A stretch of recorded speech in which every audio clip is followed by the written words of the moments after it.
Ration బియ్యానికి రెక్కలు వస్తున్నాయి. పేదవాడి కుండలో ఉండాల్సిన బియ్యం ఎక్కడో కర్ణాటక మార్కెట్లో కనిపిస్తుంది. 10 కిలోల రైస్ రేషన్ ఇండియా వాహనాల ద్వారా ప్రజలకు అందితే అందులో 8.5 కిలోలు కూడా వారికి దక్కడం లేదు. మరి మిగతా బియ్యం అంతా ఎక్కడికి పోతుంది? అసలైన దారి చెప్పాలంటే రాప్తాడు రైస్ గోదాం వైపు వెళ్లాలని చెప్పాలి. ఒక్కో డీలర్ కు క్వింటా బియ్యం కోత పెడుతూ యథేచ్ఛగా పక్క రాష్ట్రానికి తరలిస్తున్నారు. ఇవన్నీ తెలిసిన పౌర సరఫరాల శాఖ అధికారి ఏం చేస్తున్నారు?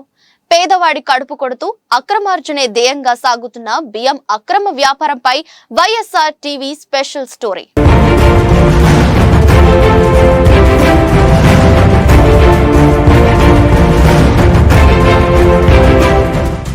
అనంతలో పేదలకు అందాల్సిన బియ్యం పక్కదారి పడుతుంది. ప్రభుత్వం ప్రతి పేదవాడు ఆకలితో ఉండకూడదన్న ఉద్దేశంతో రేషన్ బియ్యం సరఫరా చేస్తోంది. కేంద్ర రాష్ట్ర ప్రభుత్వాల భాగస్వామ్యంతో రేషన్ బియ్యం ప్రతి నెల ఇంటికి చేర్చే విధంగా చర్యలు తీసుకుంటోంది. మరీ ముఖ్యంగా జగన్ ప్రభుత్వం ఇంటింటికెళ్లి రేషన్ పంపిణీ చేసే కార్యక్రమానికి శ్రీకారం చుట్టింది. ప్రభుత్వం ఇంత మంచి ఉద్దేశంతో బియ్యం సరఫరా చేస్తుంటే దీనిని పక్కదారి పట్టిస్తున్నారు.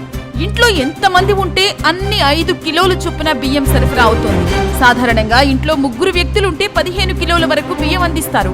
రేషన్ బండి వద్ద తూకం చూస్తే ఖచ్చితంగానే ఉంటుంది. కానీ అదే కిరాణా అంగట్లో ఉన్న త్రాసు వద్ద చూస్తే మాత్రం ఖచ్చితంగా 12 నుంచి 13 కిలోలకు మించి ఉండదు. ఒక్క రేషన్ కార్డు మీదే ఇంత బియ్యం దోపిడీ జరిగితే ఇక మొత్తం అన్ని చోట్ల ఎంత పక్కదారి పడుతుందో ఒకసారి అర్థం చేసుకోవచ్చు. ఈ బియ్యం కాజేస్తున్నది ఎవరంటే అది రేషన్ డీలరా లేక MDU వాహనదారుడా అంటే ఇవన్నీ కాదు, రేషన్ గోదాం వద్దనే ఈ దోపిడీ జరుగుతోంది. ఇందుకు ప్రత్యక్ష ఉదాహరణ అనంతపురం సమీపంలోని రాప్తాడు వద్ద ఉన్న రేషన్ గోడౌన్.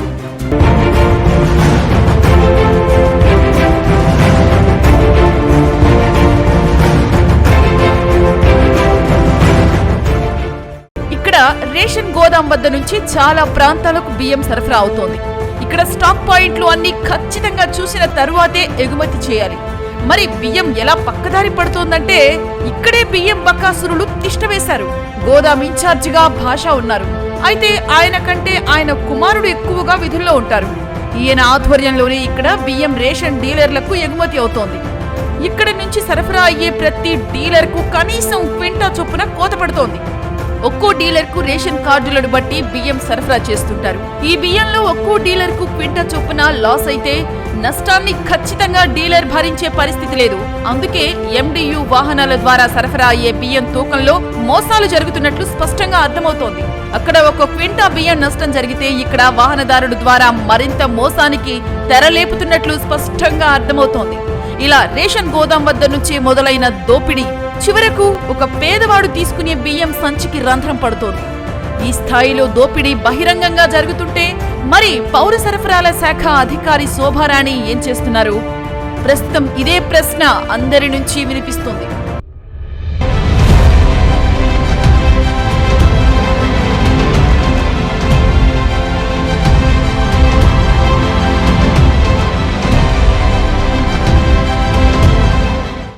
రాప్తాడు రేషన్ గోదాంలో ఏం జరుగుతోందంటే ఇక్కడ జరిగే తతంగం అంతా ఒక పక్కా పద్ధతి ప్రకారం సాగుతోంది. ఒక్కో డీలర్ వద్ద నుంచి క్వింటా బియ్యం కోత పెడితే ఇలా ఎన్ని క్వింటాళ్ల బియ్యం వీరికి మిగులుతోందో స్పష్టంగా అర్థమవుతోంది. ఈ బియ్యాన్ని ఏం చేస్తున్నారు అంటే రాత్రి సమయంలో పక్క రాష్ట్రాలకు ఎగుమతి అవుతోందని ఆరోపణలు వినిపిస్తున్నాయి. వాస్తవంగా కర్ణాటక రాష్ట్రంలో మన దగ్గర సరఫరా అయ్యే బియ్యానికి విపరీతమైన డిమాండ్ ఉంది. ఈ బియ్యాన్ని కర్ణాటకలో కిలో 20 రూపాయలు చొప్పున ఎగుమతి చేస్తున్నారు. ఈ అక్రమ ఎగుమతిలో రేషన్ గోదాం ఇన్ఛార్జి భాష దగ్గర నుంచి పౌర సరఫరాల అధికారుల వరకు అందరికీ భాగస్వామ్యం ఉన్నట్లు స్పష్టంగా అర్థమవుతోంది. వీరి భాగస్వామ్యం లేకపోతే ఈ అక్రమ రవాణా గురించి ఎప్పుడో వెలుగులోకి వచ్చేది. విజిలెన్స్ అధికారులు ఎప్పటికప్పుడు తనిఖీలు చేస్తున్నా ఈ అక్రమ రవాణాలు మాత్రం ఆగడం లేదు. కేవలం ఇలా రేషన్ డీలర్ల వద్ద నుంచే కాకుండా ఇంకా చాలా రూపాల్లో బియ్యం అక్రమ రవాణా అవుతోంది. ఇందులో వసతి గృహాల ఇన్ఛార్జీలు పాత్ర కూడా ఉంది. ప్రభుత్వ వసతి గృహాలకు రేషన్ బియ్యం పెద్ద ఎత్తున సరఫరా అవుతుంది.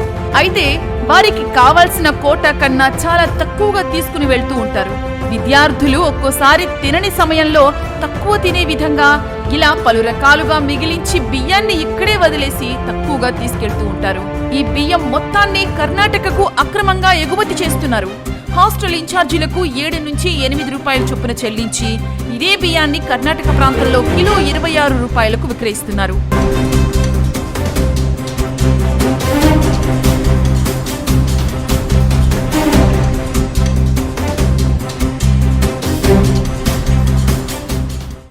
బియ్యం అక్రమ రవాణా చాలా పక్కాగా జరుగుతోంది.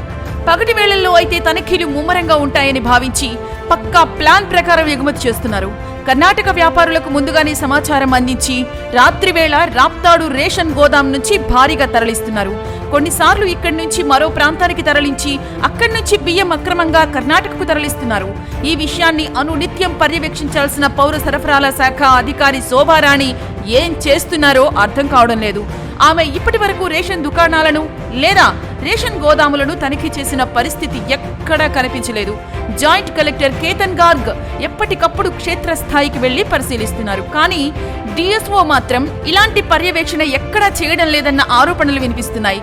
ఇదంతా చూస్తుంటే ఈ బియ్యం అక్రమార్జనలో అందరికీ భాగస్వామ్యం ఉందా అన్న అనుమానాలు కూడా కలుగుతున్నాయి.